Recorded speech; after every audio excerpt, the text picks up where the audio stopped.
All right, welcome to the Side Action, episode 12 of season 5. My name is Jim Weglars, aka Wegs. You can follow me at Wegspool on Twitter and on Instagram.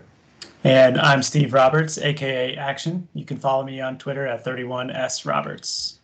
Follow the podcast at Side Action Pod on Twitter and Side Action Podcast on Instagram.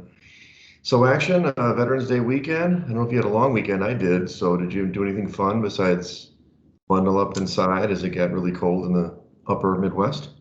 No, not really. I had to work Veterans Day and really most of the weekend as well. So not super fun, but we did just kind of lay low, watch some football, got the boat put into winter storage. So that was a relieving activity for sure.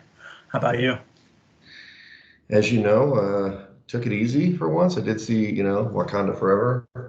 Nice. I enjoyed it. It was kind of interesting take on the storyline. Uh-huh. Spoilers here, but and as you know, I'm not an Amway business owner, but I went to an event, bought some vitamins from a friend. Nice. So Can't go wrong with vitamins.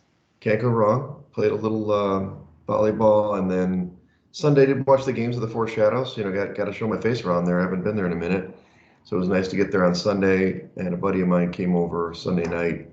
The guy who ran the marathon. He was from out of town, so I stayed over. Cool.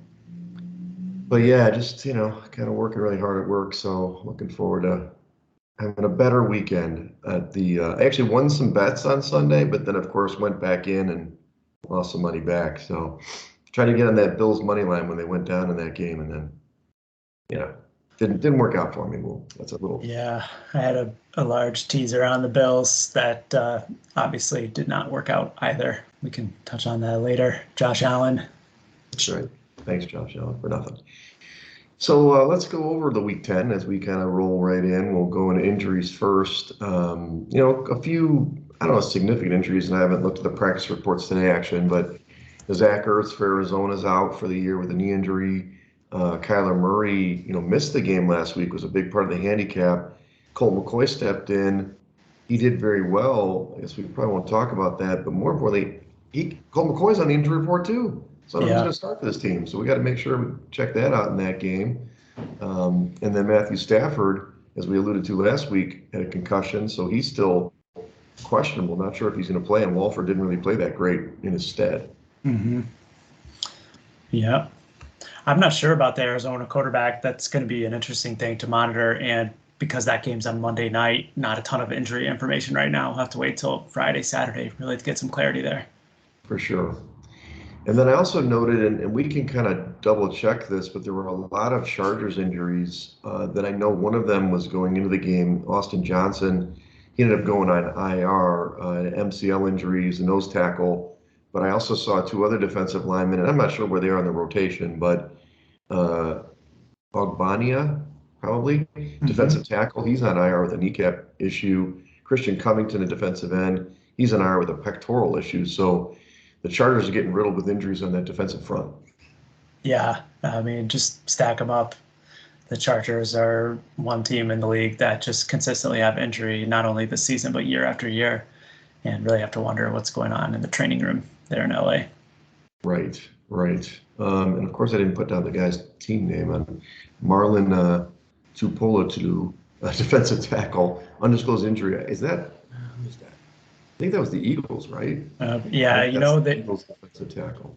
The Eagles' defensive line is really starting to pick up some injuries too. I think the big run stopper is going to be out again this week, and you saw the Commanders, put some yards up on the ground on Monday night, and I have an expectation that the Colts with Jonathan Taylor back might be able to have some similar success. Well, I'll jump ahead to the news part of it that the Eagles did sign Ndamukong Suh, who probably is the one to shore up this defense in the middle. Yeah. He's still a little older now, but he's been impactful when he's been able to go to certain teams, especially late in the season. And so, he'll be a difference maker in the short run.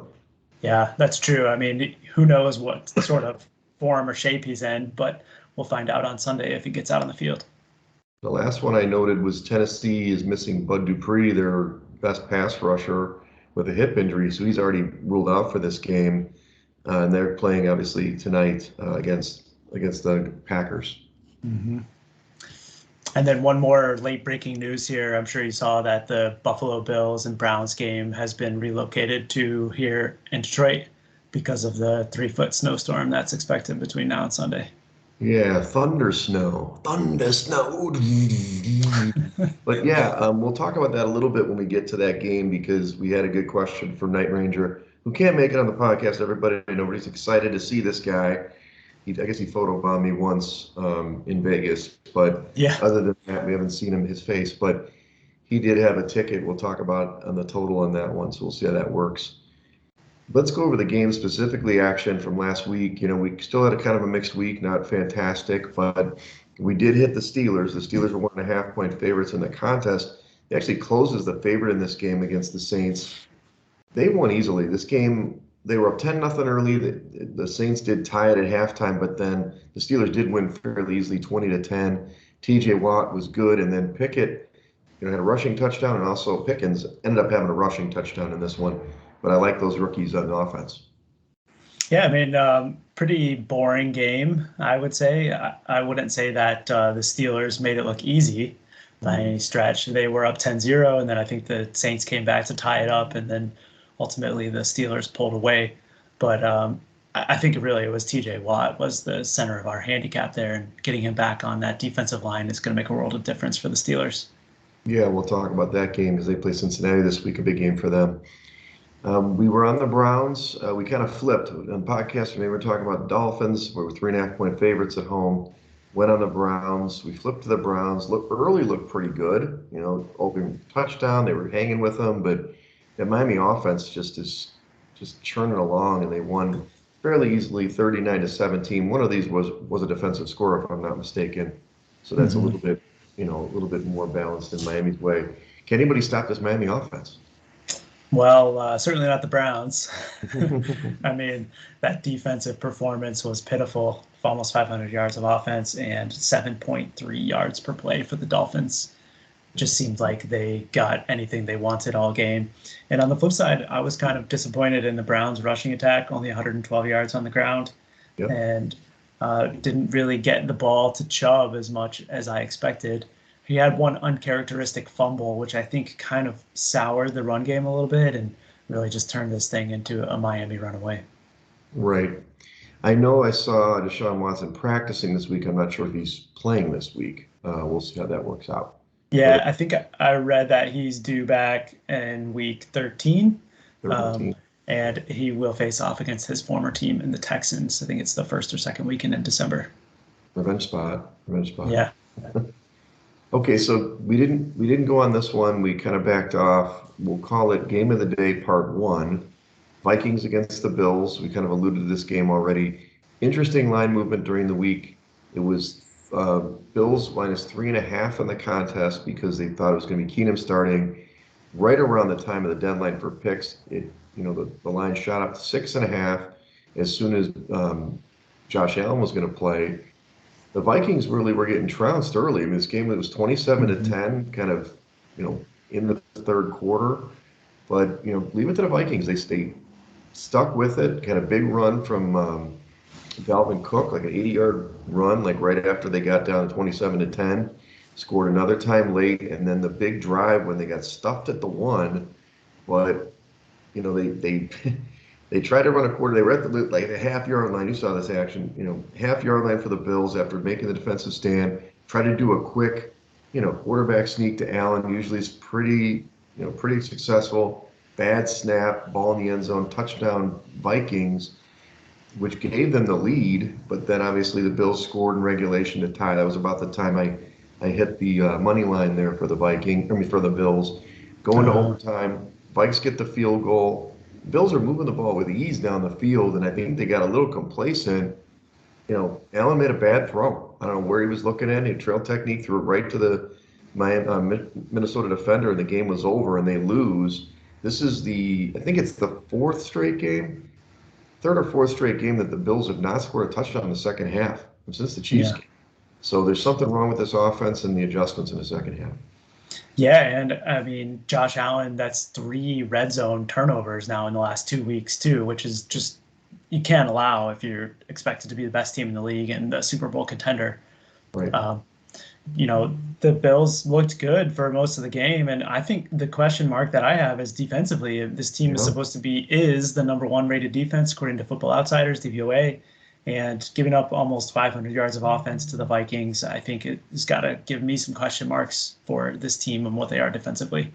Well, and everybody in the world, they knew they were going to Justin Jefferson, and they still Yep. couldn't guard him. They had him double Hmm. teamed, and they couldn't make plays. I mean, if you have an impactful receiver, you're going to throw the ball to him and give Cousins credit, giving him balls to give that great one-handed catch is amazing. But even late, he had a catch between kind of bracket coverage. He made it.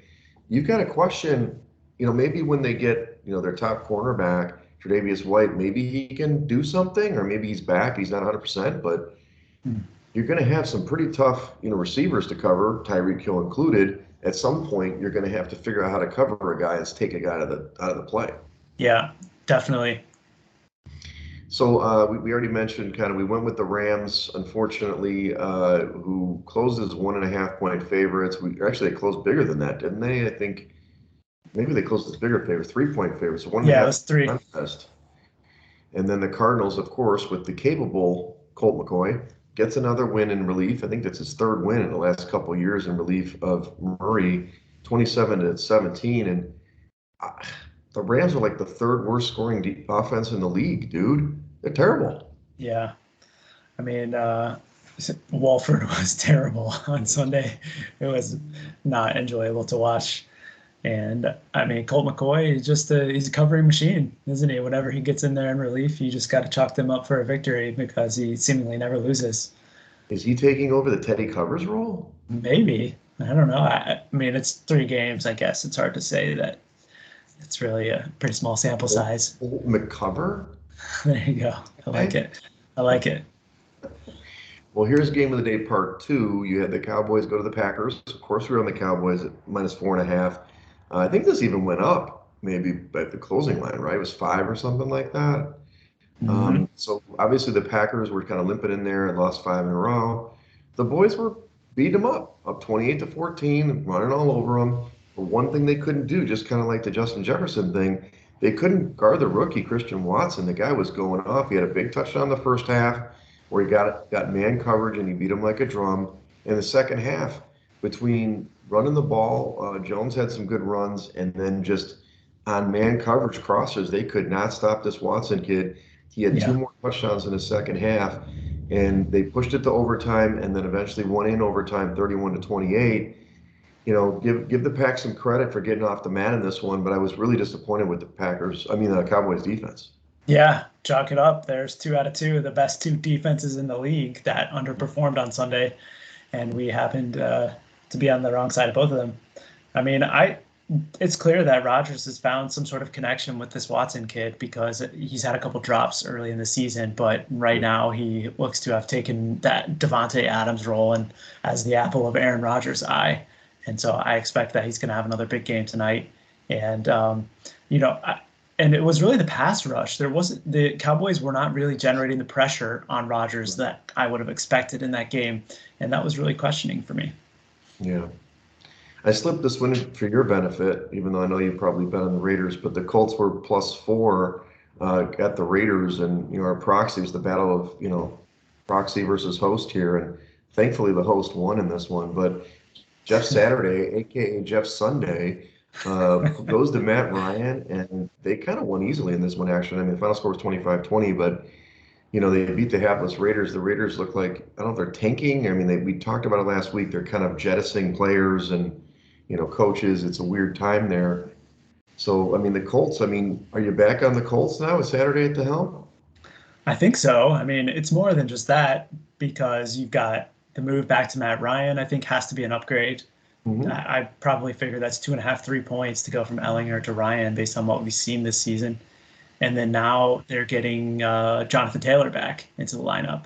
He's expected to play this weekend as well. And I mean, he's got to be one of the top 5 players in the league in terms of explosiveness. So I did bet on the Raiders last week, but I saw some late breaking news from one of the beat reporters that it looks like Matt Ryan was warming up. And so I jumped on the over real quick and mitigated there, more of a push on my part. There you And go. Yeah, because that number went down quickly, and then yeah. so you got it before it jumped up. The last game was, that we did pick. We had the Commanders against the Eagles, and we were on the right side the whole way, right? I mean, early Hmm. Eagles got a quick score, but for the most part, Washington shut down the running game, held them 94 yards rushing, and more importantly, like you had mentioned, they were running it right down the Eagles' throats, 4 or 5 yards every time, right up the gut. Robinson was doing it, Gibson was doing it, and then Heineke made enough throws. He kind of flopped one time, and you saw the flop. That was Yeah. a good flop, but and then they got the dreaded pitchy woo woo play at the end where they scored on the Eagles, and a lot of people got mad at that one. But they covered the 11 easily, and they won 32-21 in this one. So the Commanders quietly have won 4 or 5 games, and they're in the playoff hunt. Yeah, it's pretty incredible, isn't it? Heineke has been the savior of this season Hmm. for the Commanders football team. And I was down at the MGM Sportsbook on Monday night watching the game, and there was a lot of Eagles bettors and fans in there, and there was a pretty loud uproar at the Heineke flop. I'll just say that. I can only imagine. My boss, there were some people in town for my company, and it was a Monday night game. I was happy not to be with them during the game as I monitored the score because those Yeah. guys live and die with their teams, and of course they just missed out on the Phillies this year too. So, what are you gonna do? We'll see. They got another one. They got your Colts this week. We'll talk about that. Hmm. As we've mentioned the last few weeks, it's kind of been evening out. Underdogs did take eight out of 14, so 8-6 this week, but the unders just split down the middle, 7-7, and just one against the spread that mattered. So it's about 15% on the year. So this week in week 11, we've got the Bucks, Dolphins, Jags, and Seahawks on bye. So we still have 14 games. Tonight we've already talked about Titans are going to the Packers. It opened as 40.5 up to 41. It's right around that 3.5 in the contest. I don't know. I mean, obviously we always say this. It's like, can you get this up? I can't get it uploaded fast enough for you to bet on this, but any leans in this game? Yeah, I like the Packers tonight. I think this Tennessee team has gotten some really lucky victories. Throughout the season. Their numbers are just pitiful. They They're are. still getting outgained by almost zero point 0.8 yards per play on average, and I just don't think it's sustainable. And also coming on a short week here on the road, I think it's just a really tough spot for the Tennessee Titans coming into Green Bay, coupled with the fact that Rodgers has found something with Watson. And so I like the Packers tonight. All right. I think I do too. I mean, 3.5 is not a great number, but I think you're right. At some point, the Titans gravy train's going to stop. I mean, they ended up, obviously, you know, they got beat a couple weeks ago against the Chiefs, but they've won like 5 out of 6 games or something, or 6 out of 7. So, Hmm. all right, let's go to the real important game of this one. The Bears are going to the Falcons at the 1 o'clock window on Sunday. The Falcons open as a 2.5 point favorite, the 49 point total. It's 3 points now in the contest.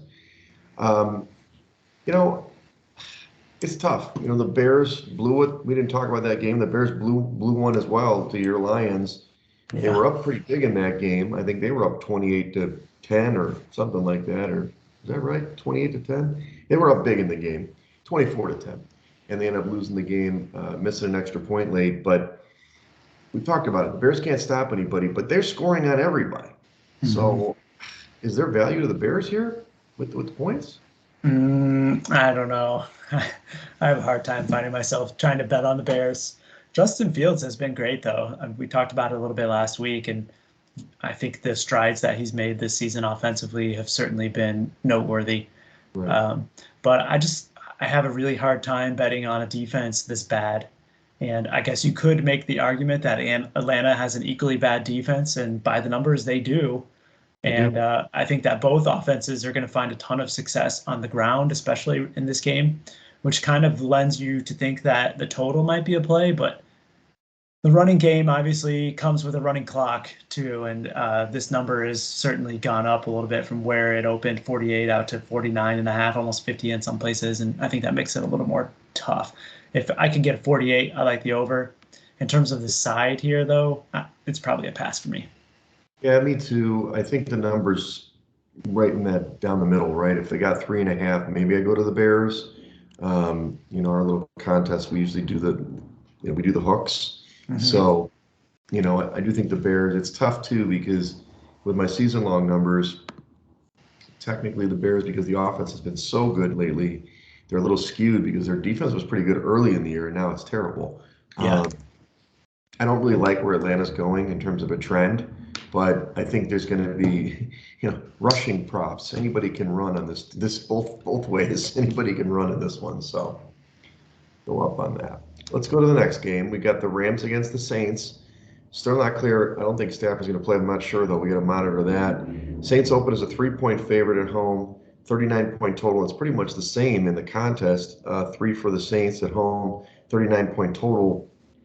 I can only look to the Saints, and I don't like the Saints. I think they're garbage, but the Rams are just terrible. Maybe they turn it around. Maybe this is the week that they stop this downward slide, but they really haven't done anything for weeks. They played decent against the Bucks, but that was with Stafford. Of course, if this has got to be assuming Stafford's playing with this line, right? Yeah. Yeah. I think that's it. And I did hear today that Stafford's been practicing, and there's hearing some rumblings in the locker room and the local media that he's going to play this weekend. So I think that's exactly why you see this line where it is. And I believe once it's announced that it's probably going to be going down towards 3 and probably under 3. So Right. I do think, though, that Cooper Kupp is going to be out. We didn't mention that at the top, but just trying to pull up the injury report, I think that Kupp is going to be out, which obviously is going to be hugely impactful to the Rams offense. Right. What do you think? How do you think that plays into the handicap in this one? Okay, so Stafford plays and no Cup. So Mm-hmm. who do they throw to? Higby? I mean, I don't know. Yeah, I mean, Allen It's Robinson. not running the football. I mean, that's the key. They're not running the ball. The Saints, I can't really trust the defense, but they've, for the most part, played pretty good at home. I mean, I think that's traditionally what they do. And so there's got to be value on the Saints, right? I don't know. I think I like the Rams, to be honest with you. The Saints are so bad, and Dalton is confirmed to be playing quarterback again, and I God, just don't think that's the right choice. Offensively, they're not any good either. I'm not sure that they're going to be able to run the ball in that Rams defense, and Dalton in the passing game has been equally bad. yeah, So let's stay I away. think I like the 3 points on the Rams on the Yeah. road. Yeah. I don't know if I can do it, buddy. I don't Okay. think so. I don't think so. I mean, I'm not saying you're wrong. I just, yeah, the Rams. I mean, they're going to get better at some point, right? They're going to play better. They have to. There Yeah. was something and I'm not saying Lombardi's a savant. He said he's got nothing, no facts, but he said he wouldn't be surprised if Stafford and McVay retired at the end of the season. Huh. Interesting. They got their Super Bowls and they out. I don't know. Anyway, let's go to the next one. Your beloved Lions, and they get back-to-back wins. The Lions on a roll, baby. Let's Yeah. go. They go to the Giants this time. The Giants open as a 4-point favorite at home, 46.5-point total. Totals come down to 45, and it's a 3-point spread for the Giants. Giants did get the win last week. They did cover the number, but I think it was within the original number. Maybe they wouldn't have covered, but they, what are we going to say here? A lot of people are on the Lions here, and this total came down. Is that because of weather related too? I don't know. I don't really think that certainly the snowstorm is not going to be impacting New York. It's mostly lake effect off of Yeah. Ontario. Okay. Um, I think it's just the way that the Giants play. I mean, Yeah. they are a team that likes to keep the ball on the ground as well, so it's going to serve to a running clock. And I expect that they're going to be able to run a little bit on the Lions. But on the other side, the Giants' run defense is no great shakes either. And I No. think the Lions and Swift are going to be able to run on them. And I like the Lions at +3 in this game. Hmm. It's tough. Index says the Giants metrically, but I don't like. I mean, the number is supposed to be higher. Like I said, there's some value per the index, but index has not done so well of late action, so I'm not Mm-hmm. necessarily wed to it at this point. I could probably get on board with the Lions. We should put a yellow there. I think we should Okay. consider it. I'm just more concerned that, I mean, he did win. Goff did win in sub 40-degree temperatures, but if it's not that great in the Giant, he's been known to turn the ball over in crappy conditions. So we'll True. see. We'll see the other picks. let's go to the next one. Jets against the Patriots. They just played like 3 weeks ago, right? Hmm. And the Patriots looked dominant on the road when they played the Jets. They opened as a 3.5 point favorite, 39 point total. The total is down to 38 now. Same spread, 3.5. I mean, you tell me. I know what you're going to say. Belichick and these young quarterbacks, right? Zach Wilson sucks. There's value here, man. The Jets are on paper. The Jets are better than this team. I don't know what to say. I don't like the Patriots. I know that they've sort of won some games, under the radar. They're right there in the playoff hunt, but this is a battle for first place, and Miami's obviously got a claim to that too. But this is a really important game, the AFC North or AFC East. Yeah, definitely is. I mean, you hit it last time in the last game. The Patriots did win 22-17, and Belichick has had Zach Wilson's number. But I think it's kind of curious though. If you just look at the numbers in both games, home and away, in the last game, New England closed -3 on the road at the Jets, and Yeah. now we're flipping the venue here, going to New England, and the Patriots are only 3.5. What do you make of that? Well, I think that they're doing what I'm doing. I'm looking at the overall metrics of these teams, and it to me the Jets should be like a 2 point dog, on the road. So they're trying to give you they're not really looking at what you're saying. They're not looking at the past game that they played. They're Hmm. looking purely at the metrics like I do. They're slave to the metrics here. Hey, this should be, Belichick, we'll give him an extra point. You know what I mean? So you're probably right. I mean, the Patriots, let me ask you this, and we talked about this before when we played the Bills. So, well, the Jets on the road, I mean, they haven't played great on the road. They obviously won at Green Bay. They won at Denver. I mean, how the Patriots, are they going to score in this game? Or they just need Zach Wilson to turn the ball over so they can score? Well, I mean, their offense, their running game offensively is good, and they're 10th ranked running the ball. And Jets defensively are 22nd against the run. And Okay. actually, the um, the New England. Oh wait, uh, sorry, I had that backwards. The New England running game is 22nd. Jets Right. defense 10th. Yeah, I had that flipped.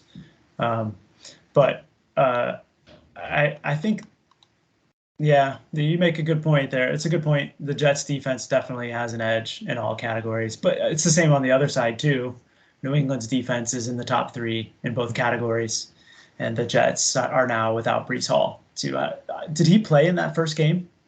No, he did Okay, not. it He was got the hurt. first game without him. Yeah, so I don't know. The number sucks though, right? I mean, Yeah, 3.5. I don't think I could lay 3.5 to be I know. quite honest with you. So we can pass. I just, be another, but again, it'll probably be a 17 to 14, 17 to 10 game, and then Hmm. Patriots win again. But let's lay off. All right, low total. I mean, we might need to revisit it. We'll see how this goes, but low total certainly gives more value to taking the points, though. Of course it Too. does. My visitor is leaving. Oh, So, okay. uh, so okay, here we go. Washington Commanders against the Texans. Commanders open as a 3 point favorite on the road, 40 point total. They're 3.5 in the contest, 41 point total. So here we go. I'm just like the odds makers. I'm just giving value to these Commanders. I love this team. I love them so much. I love them so much. 3.5 is sorry to say it, America, it's a shitty number. They should be a 2 or 3 point favorite, right? I love their team. I think they're playing great. They should win this game. It's just a bad number, dude. I mean, they say sharps play numbers? We're supposed to play numbers, right? But it would be a contrarian play to go to Washington, I think. But I don't know. Do Another low you? total, 3.5 point favorite, right? You think that Washington would be the contrarian side here? I feel like that this just looks like a trap Mm-hmm. for anyone trying to back the Commanders. I Admiral mean, Akbar pick. It's a trap. yeah. I Uh, mean, they're coming off a huge win on Monday Night Football. The whole entire world saw them pretty much dominate the Eagles, which was mhm, the undefeated team in the league. mhm. And now they're going to Houston and they're only laying 3.5. Simple, right? So But that's when you take Lovey Smith at home. I think so. Yeah, this lines up for a classic underdog home Houston Texans. Circle the wagons. I mean, I The mean, matchup obviously David is Davis Mills is good for one great game a year, and this is the it's one. true. Yeah. So it is 1.5 points of value in the index. Not that we followed it every week, and we probably shouldn't because it's not doing that great. But I guess you're talking me into a yellow on Houston. Let's go. hmm I mean, I make it 4 points on a neutral. And Mm, so if you give them any home field advantage here, then you have to be able to land on Houston at home getting over a field goal. yeah. No, I'm with you. Like I said, I'm right with you there. I said on a neutral. That's exactly what you're reading my mind here. Four on the Mhm. neutral, 2 points. 2 points on the home. I mean, 2 points is a lot for Houston. Maybe it's 3 points, but Yeah. yeah, we're right there. We're right there. Sometimes I'm in line with DVOA and you, but sometimes I'm not. All right, here we go. So Eagles licking their wounds after kind of getting smashed a little bit on Monday night, playing the Colts. They open as 8 point favorites, and now it's down to 6.5 in the contest. Total still stable at 44. I hear a lot of sharps on the Colts here. Action. Mhm. It I know. scares me because they've been so bad this year. Now with those defensive line injuries, with Sue coming in, maybe they can shore it up, but we know what's going to happen. Saturday's just going to run Taylor as he should. Matt Ryan, just a couple play action plays. 6.5 at home seems pretty reasonable. I love that 8, by the way. Wish that was a little higher, but you knew they Mhm. weren't going to give us that in the contest. So it's Colts or pass for me, buddy. What do you say? Yeah, I definitely like the Colts too. It's telling that they made this number 6.5 because there are still some sevens in the market. I bet one today, minus 115, I think. And but I think it's going to continue to go down. You're seeing mostly 6.5s now, and I expect that it might continue in that direction. Could even get down to 6 or further by Sunday, because I mean this Eagles defensive line is banged up, and I think that plays right into the strengths of what the Colts want to do offensively. Well, So what's the Colts run defense? I mean, they did get shredded by, the great Derrick Henry, right? yeah, So, they did. Fifth ranked defensively against the hmm, run. That is like actually the one uh, good area that the Colts have on this team. right. Um, I think the defensive tackle, the veteran whose name escapes me right now, is having a Pro Bowl caliber season, and they should be able to stop that Eagles rushing attack and You then mean make DeForest Jalen Hurts. Buckner? What's DeForest, that? Yeah, DeForest Buckner. Buckner. Okay. Yes, thank you. So I like the Colts too, even at 6.5. I think it's a play. Yeah, it's a lot of points at home. I mean, it just is. And the Colts record, actually, what's funny about them, they played terribly, but they're 4-5-1. They're not Mhm. out of the mix. It's They got a true. chance. You still got a chance, action. That was a big win last week. We need the Titans to drop some games here starting tonight. Come on, Jeff Sunday, let's go. This game is on Sunday too, which just plays right into Jeff Sunday's hands. Exactly what he had it all the way. All right, so Browns go to the Bills. This is the game we just discussed that originally. So these are real numbers now, right? So they opened as a 9.5 point favorites at home, 47 point total. The total came crashing to 41.5, and it's 8 point favorites for the Bills now. We'll call it at home. It's really a neutral now because it's in Yeah. Detroit. Yep. So the question that we had from Night Ranger was he obviously bet the under. I don't know what number he got, but he bet the under because of this crashing, this thunderstorm game, snow game. Sorry, and now it's going to be in a dome. So you got to figure the total is going to tick up, or they're going to score more points theoretically. Will he get his bet voided? And your advice was, I mean, I would say like 90% of the books here are they have house rules that game must be played in the venue that Mhm. it was listed at for the bet to be action. And so it's a good chance that it's going to be voided, but I wouldn't put anything past Bet Rivers to have some like really crazy quirky rules. I Mhm. opened up and checked on my site and I couldn't find the house rules in the 5 minute search that I looked. So I'm not Yeah, sure about Bet Rivers to be honest with you, but most domestic books here will be voided because of the venue change. right, for sure, which makes sense. It should be. So in this game, I guess I don't. Well, venue did play into it. I mean, 8 points in Definitely. a 1.5 point game. That's a big, big spread. The Browns. I don't know what to say, man. I I can't. I don't know. I don't know what to expect on this team. I can never. I can't bet on the Browns, buddy. I can't do it. So I don't think I'd bet on the Bills right now either. I mean, I think 8 points is too many points, even when they were at home in that, lower total game. I don't know if I can back the Browns again, Val. Mhm.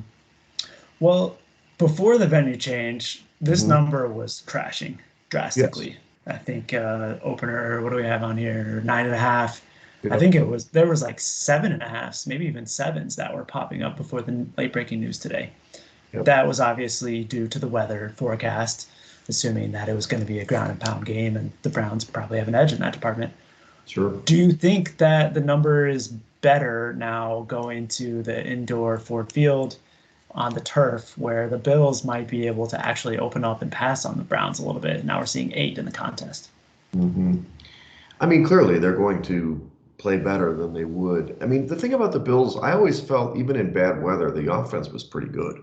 Yeah. Um, what I can't predict right now is the turnover factor. Allen's been Hmm. turning the ball over, and it doesn't get contagious, but it gets to be a mental thing where he's just probably pressing a little bit now, especially last week with the elbow injury. I mean, the fumble, was it his mistake? I don't know. It's hard to say. That's a tough situation. Uh, Yeah. but the interception at the end of the game, I really didn't like. I mean, it was it was a meaningless play. You don't need to get that touchdown. Throw the ball away, throw it only where your guy can get it. It's a bad decision, right? And I think that sometimes, obviously he's become not invincible, but Allen's played kind of this invincible game where he just keeps on chucking. But anyway, to answer your question, sure, there's a chance that they're going to score more points. I'm just very concerned that he's going to turn the ball over, and we've seen them 3 weeks in a row where they obviously lost two of the games, but they didn't cover against the Packers. Yeah. So the bigger spreads, I got to pull back on right now. All right. Well, I'm kind of leaning to Bills, huh? Buffalo. I am. Yeah. I Yeah. mean, my only concern is despite their good rushing defense numbers, the last 2 weeks they got completely gouged on the ground Yeah. by Minnesota, and then I forget the opponent the week before. And Yeah, the so Jets. The Jets. that's right, the Michael Jets. Thank you. Carter at over 100 yards, which he shouldn't have. Yeah. So I mean, that's obviously discouraging going up against the Cleveland Browns rushing attack. That is obviously that's what they want to do. Right. So Um, that gives me a little pause, but I do think that the Bills are going to shred the Browns. I'm not sure if I haven't. In fact, this game is off my odds screen right now, so I don't even know Is what it? the new total is going to be. My first look when it gets reposted is going to be over. Yeah. Yeah. Yeah. For sure. For sure. Yeah. Man, I mean, we're running out of picks here, but I like to stay away, dude. I just Okay. don't. Maybe if I don't know. We've got a couple other maybes too. I'm not feeling great about it. Not that I have like surefire ones down the stretch here, but I've got a couple other ones I like a little better. Yeah. Looking ahead, the Bills this week presumably are going to stay here in Detroit because they play the Lions on Thursday morning, and if they stick around here, that seemingly could be a smash spot there against the Lions. Exactly. Maybe you can go see him at the casino.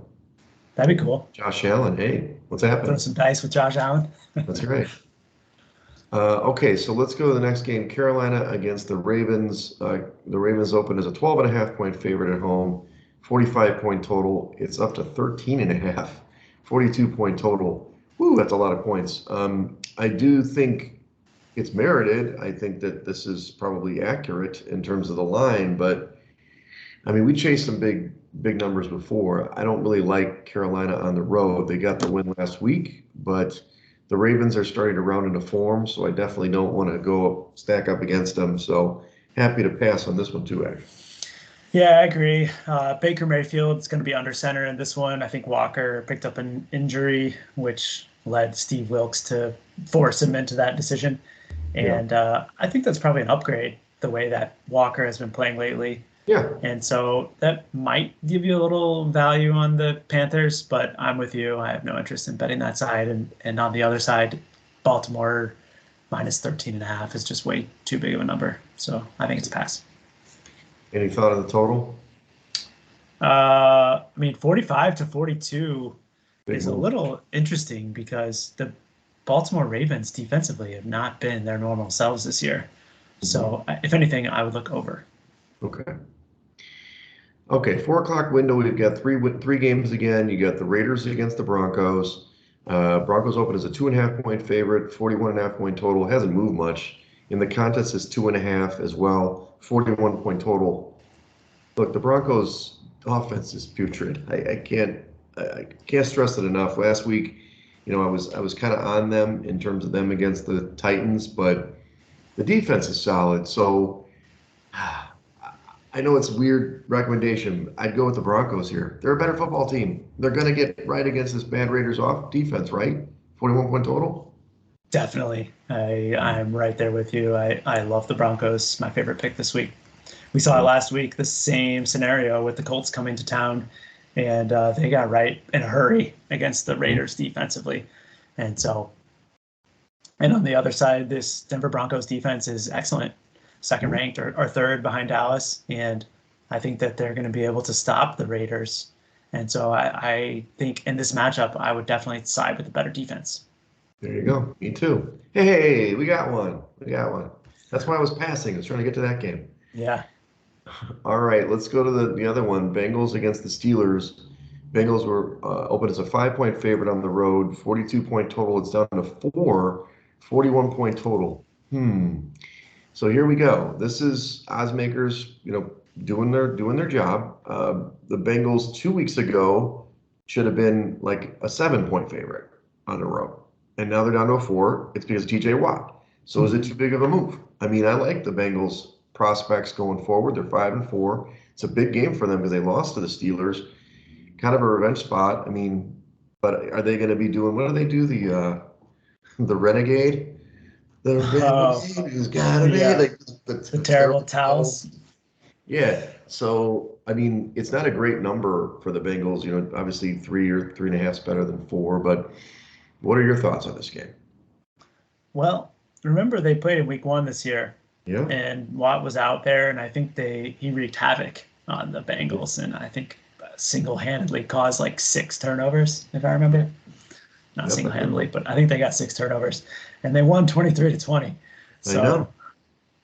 I think that there's some sneaky value on the Bengals here. I I do. think the move is a little bit too much. And remember, in week one, the Bengals were still integrating a brand new offensive line. And so Mhm. now we're here into week 11.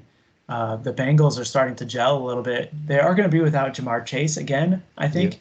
And so Yep. that is obviously another tick on that side of the ledger.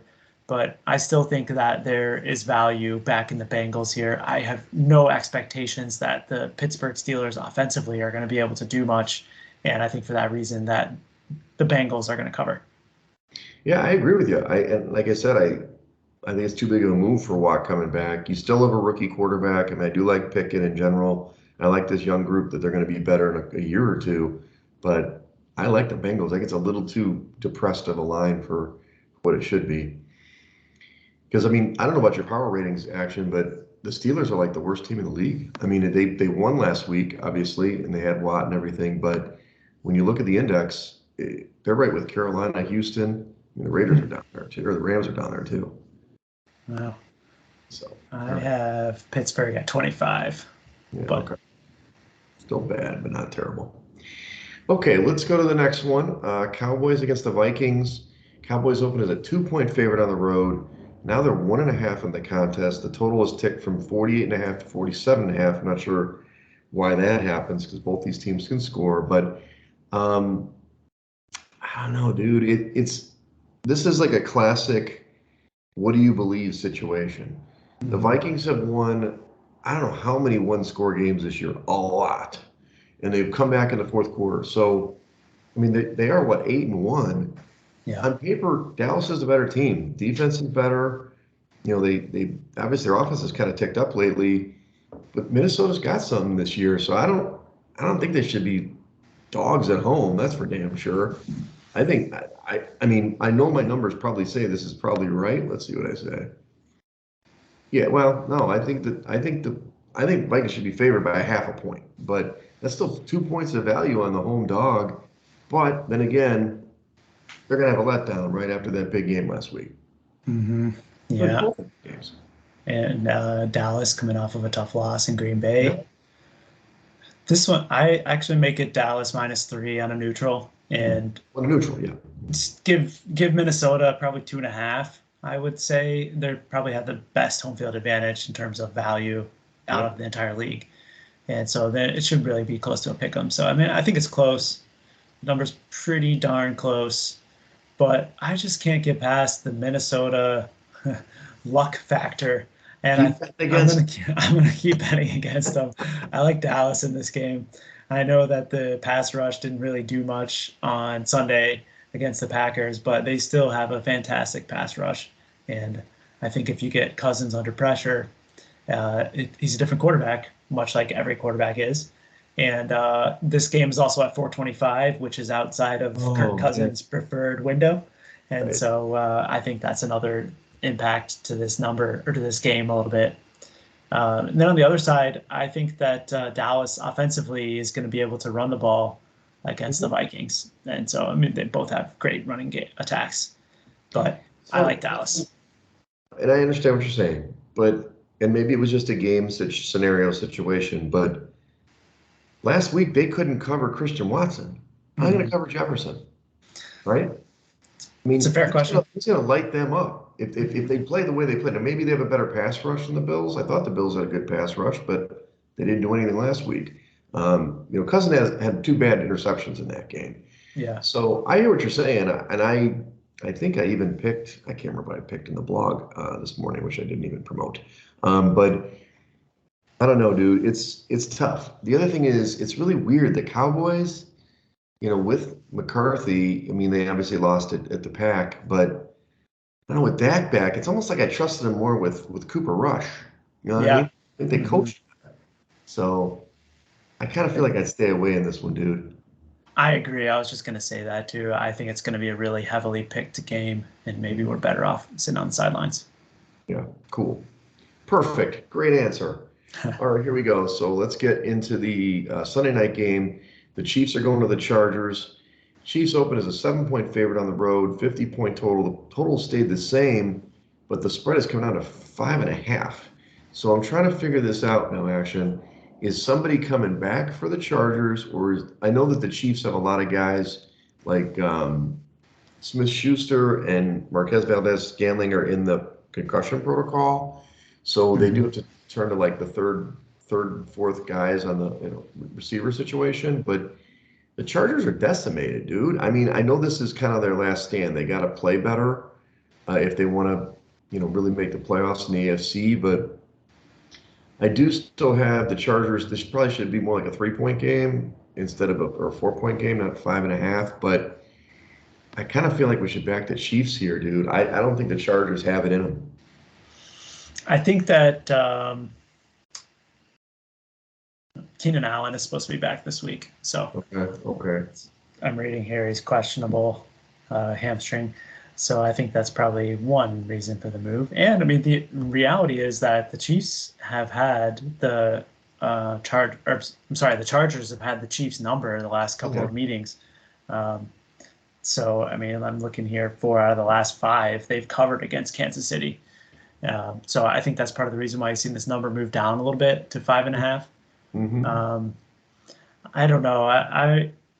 The Chiefs have not. I mean, they were kind of lucky to cover last week against Jacksonville. They were giving up a lot of turnovers in that game, and Jacksonville was able to move the ball on them on the other side too. And so I'm not sure that I want to lay this big of a number with Kansas City on the road, especially in a divisional game. I can only look to the other side in the home dog. Okay. I mean, that's the smart play. Do the divisional home dog, right? It makes sense. Chargers have been unimpressive to me. You think that so Williams isn't playing either, right?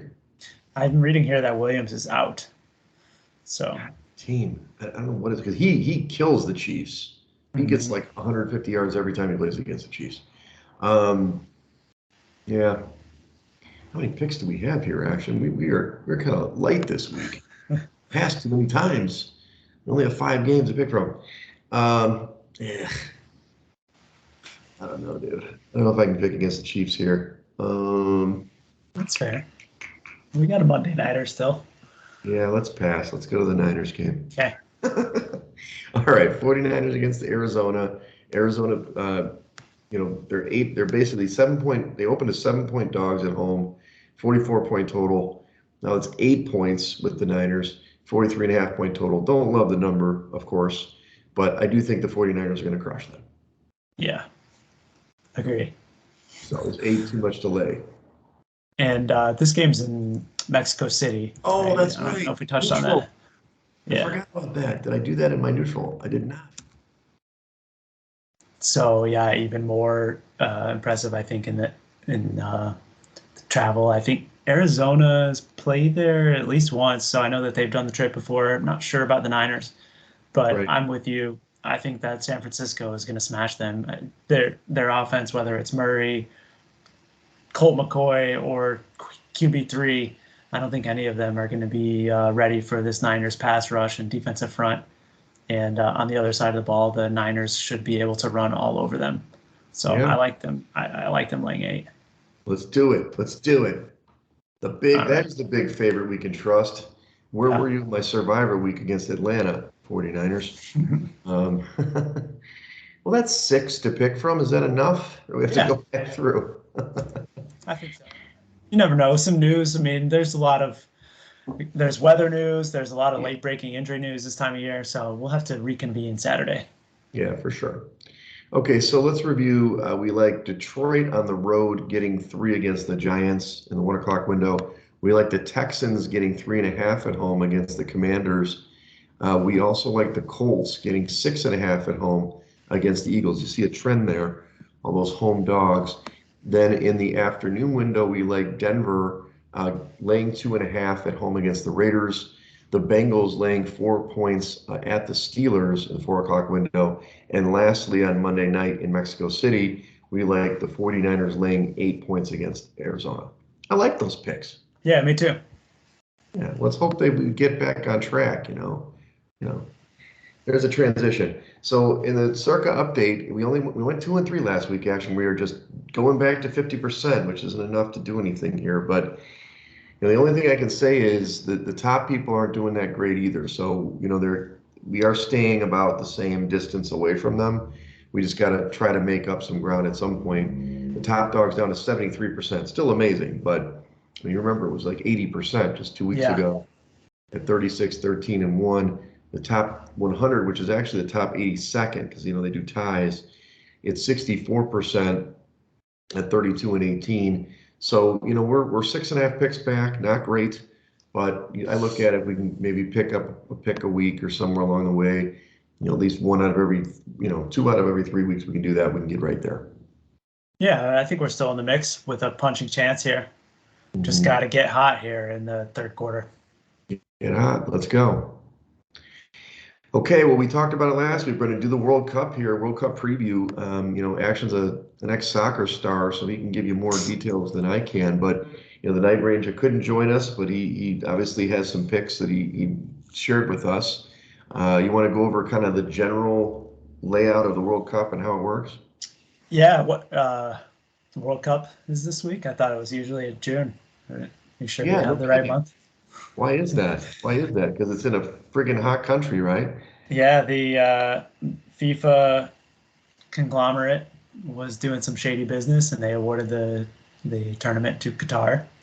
And so Oil money. then they realized that it was actually hot in the desert in the summertime, so they had to move it to the wintertime and disrupt everyone's lives, including mine and many of the soccer stars that had to just take a break in the middle of their season and travel to Qatar. So Right. it's going to be different. I don't know how that's going to impact the players. I mean, I've heard both sides of the argument that some players are going to be in better form because it's early in their domestic seasons as opposed to playing in June during the normal cycle just after they've finished a 45, 50 game season.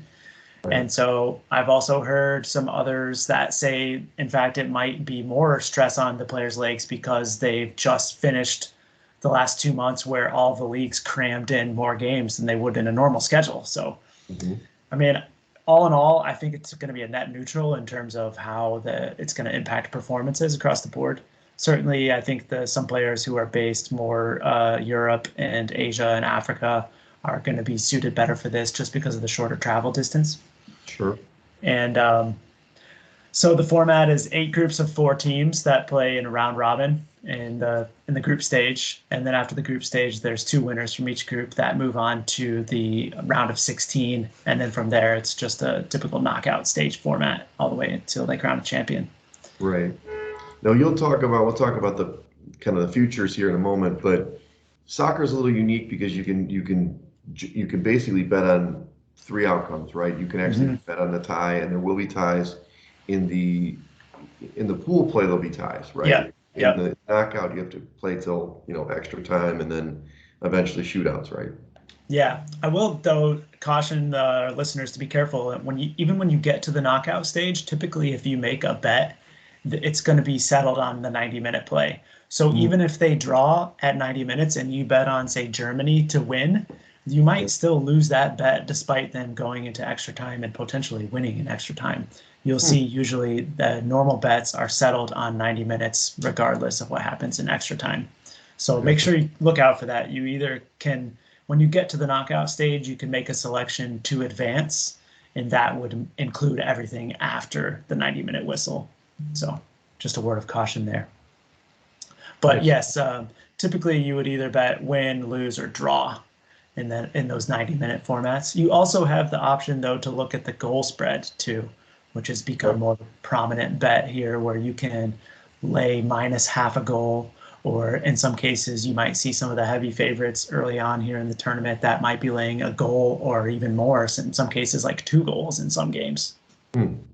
Nice. That's a lot. So it's a lot of goals. A lot of goals, but you could also just do the total for the total goals as well. Yeah. I mean, typically in most soccer matches, the average is going to be 2.5.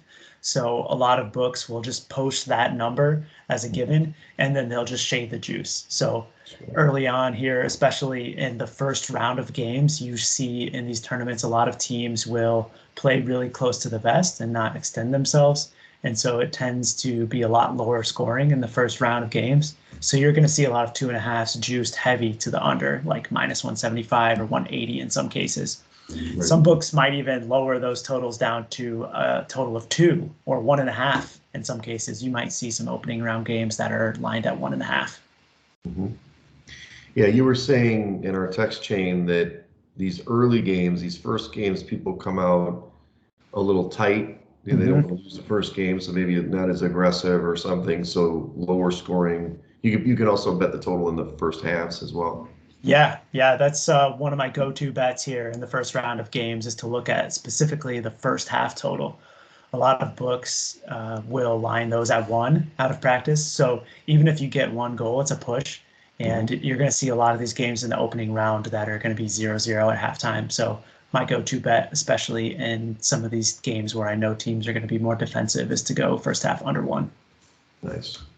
And then you're going to do, before we get into we'll get into the picks of the teams, but you're going to do something called a Calcutta, which is kind of a unique format. It's not betting per se, it's like a pool. You want to explain how that works? Yeah, it's a auction format. There's 6 groups of us that are teams of like 6 or 8, and we've all pooled in money. And then just like we do for March Madness and other types of events, we bid on the teams, and there's a payout structure based on whether they win the group and advance to the knockout phase. And then it just escalates from there, the winner taking like 30% of the pot. Nice. That's awesome. And then, okay, well, let's talk about some of these teams. Obviously, some of these we know they're always perennial powers and everything. They're kind of all over the place here from where they're from. But at the top of the group, you've got Brazil and Argentina and France and Spain. I guess England's up there too. Typically speaking, on these futures, you don't like to go to these lower odds teams, or I should say higher odds, better odds to win. Plus 550 is not enough, juice for you, but you do have Argentina highlighted. Yeah, I really like Argentina this year. They're a team that has won the cup before. Typically in World Cup, you do not see like outsiders winning these tournaments. I think there's a group of like 6 or 7 countries that have ever even won the World Cup. Right. So Argentina is one of them, and they have Leo Messi, who is arguably the best player in the world. And right now he is playing probably the best soccer that he's played in his entire career. And so I think led by him and some young goal scoring talent that they have alongside him, they're going to be formidable in this tournament. And I bet them at plus 550. Nice. You also noted some other ones a little further down. Portugal at plus 1,600, Uruguay at plus 5,000, and a little bigger Serbia plus 9,000. Why do you like those teams? Well, Portugal has perennially been Cristiano Ronaldo and nothing else. But this year, they actually have a ton of attacking talent that are alongside him. And really, I think eventually he's going to be sent to the bench. So I like Portugal as a dark horse here, kind of like a middle of the road team. I think that their group specifically is a little bit weaker. So I like them to kind of more or less cruise through that group and make it to the knockout phase. And then Uruguay is another team that has performed well in the World Cup throughout their history, also a past winner. And they also have some stars that are a little bit aging, but I think just like Ronaldo, they're going to play more of like a substitute type of role, and they're going to lean on the youngsters in this tournament. And they finally have a goalkeeper that is going to be able to carry them too. So I also bet Uruguay 50 to 1. Now, USA is at plus 15,000. Are you able to make a bet that they make the knockout stage, or is it only, okay, you are able to do that? Great question. Yeah, a lot of these books you can get very creative in the group stage. You can bet them to advance. You can bet them, they're called dual forecast. So you can pick the first two teams to finish in any order, kind of like an exacta box in a horse race. And so I have bet a couple of those. In fact, since you asked, I bet in Group A, the Netherlands and Senegal to both advance at plus 125. And so I think those are some ways where you can get creative in these markets. I think I did hear that the USA is about even money to advance to the knockout phase. Are there any groups that you've seen in your analysis that are a little more wide open? I mean, usually, obviously, I think they probably just do like a snake, putting the best teams around. But so is there a team like kind of at the turn where like the 16, 17, like that range that are there at the top of that group? Is there a group that you see like that? Yeah, actually, I'm just trying to find the letter here. The group of death that I think is kind of like an overused term is going to be Belgium, Croatia, Morocco, and Canada, Group F. And all these teams are pretty well bunched. Belgium is ranked second according to the world rankings, but I think that's way overrated. Croatia is 12, Morocco 22, and Canada 41. And I think really any of these four teams can win the group and come out and advance to the next round. I'm looking to fade both Belgium and Croatia in this tournament because both of them have very aging rosters, and I think they're a little bit past their prime.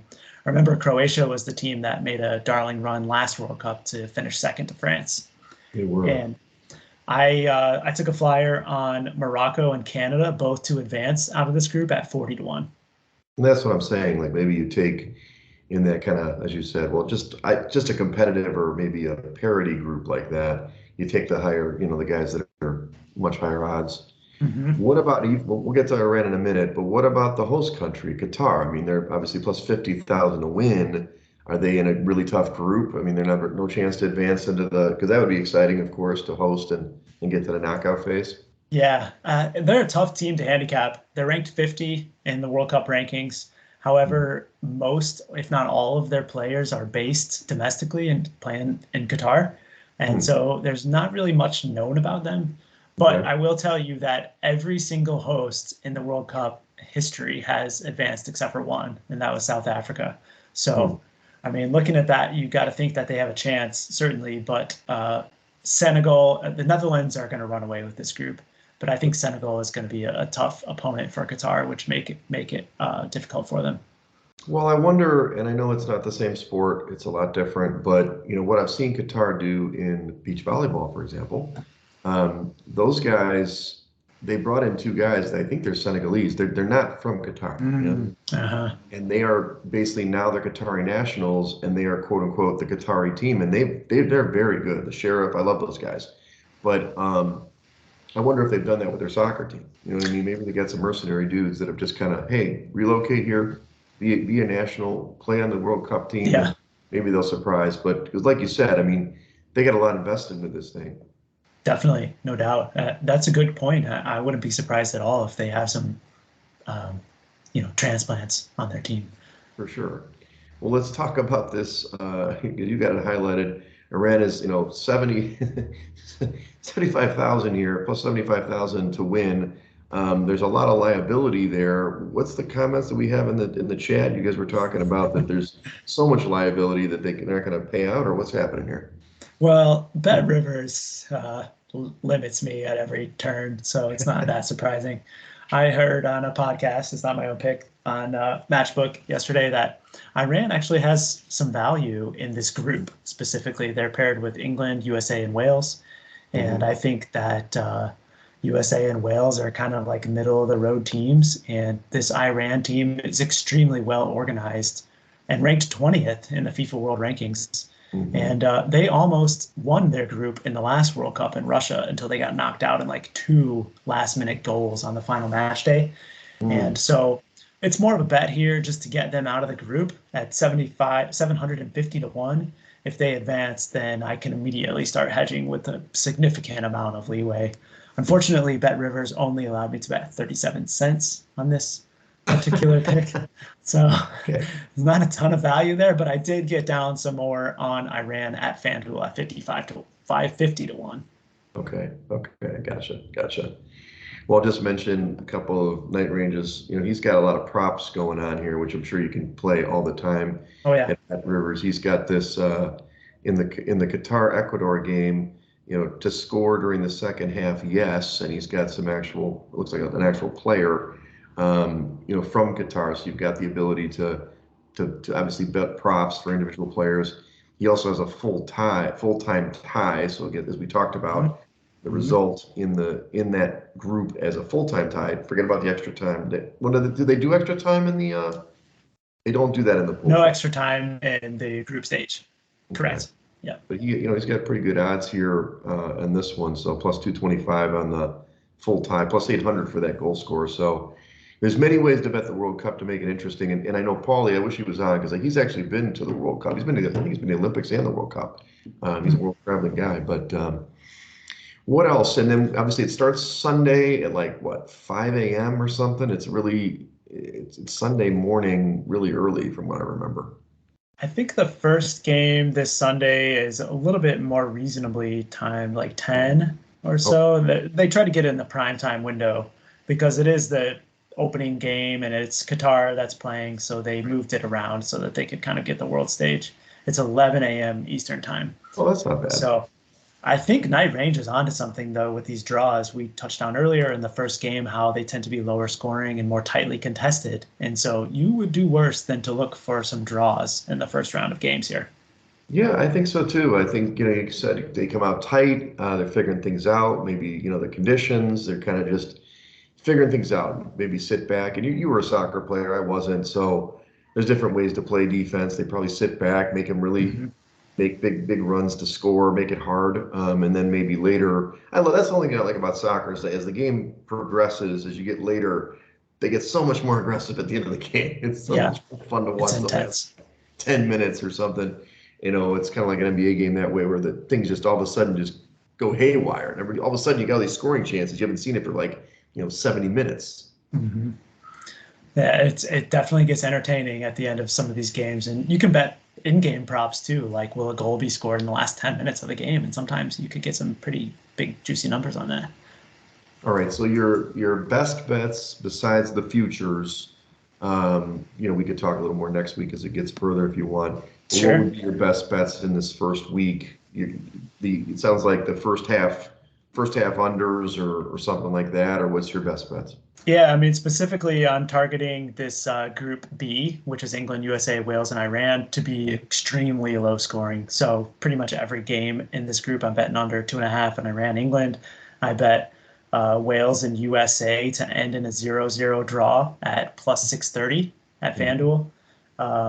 I like Japan.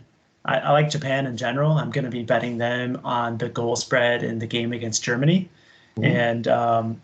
And then a prop that I really like is the highest goal scorer in the tournament is called the Golden Boot.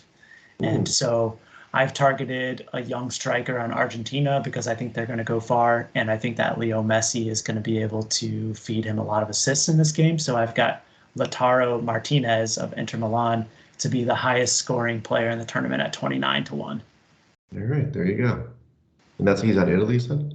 Argentina. Argentina, okay, nice. Well, there you have it, everybody. The soccer, the long-awaited. It's only taken us like 4 seasons to get back to it. We talk about soccer all the time, and Asher's frustrated with his picks, but it's mixing it up for us. There you go. Appreciate it. Well, hey, got the World Cup on Sunday. We got the NFL on Sunday. Of course, some big games, really exciting. Next week, maybe, I don't know when we're going to rotate, but maybe we'll talk a little bit about college because there's some big matchups next week, traditional. Yeah. And maybe a little bit more on World Cup to give it a little more flavor. But so follow us at Side Action Pod on Twitter and follow us at Side Action Podcast on Instagram. Follow me at Wegs on Twitter and on Instagram. And follow me on Twitter at 31S Roberts. All right. Good luck with all these sports.